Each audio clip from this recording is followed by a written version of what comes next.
ఏమండోయ్, మామిడి పండుని పండ్లల్లో రారాజు అంటారండి. ఎందుకంటే దీంట్లో అన్ని పోషకాలు, ఔషధ గుణాలు ఉండడమే కాకుండా అద్భుతమైన రుచి ఉంటుందండి. మరి ఇలాంటి మామిడి పండ్లు ఒక్క వేసవి కాలంలో మాత్రమే దొరుకుతాయండోయ్. ఈ పండ్లను తినడానికి చాలామంది హడిలిపోతూ ఉంటారండి.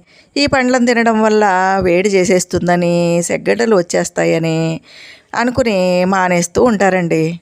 మరి మీకు అలాంటి భయాలు లేకుండా మామిడి పండ్లను వందల కొద్దీ, టన్నుల కొద్దీ తినేసే మార్గం ఒకటి ఉందండోయ్. మామిడి పండ్లను ఓ అరగంట నీటిలో నానబెట్టేసి ఆ తర్వాత తిన్నారంటే శరీరంలో ఉన్న వేడంతా పోయి చల్లగా అవుతుందండి. ఏసీ చేయించినంత చల్లగా శరీరం తయారవుతుంది. అంతేకాకుండా మామిడి పండులాగా నిగనిగలాడిపోతారండోయ్. అందాన్ని, ఆరోగ్యాన్ని ఇచ్చే పండండి. నా ఛానల్కి తప్పకుండా సబ్స్క్రైబ్ చేయండి.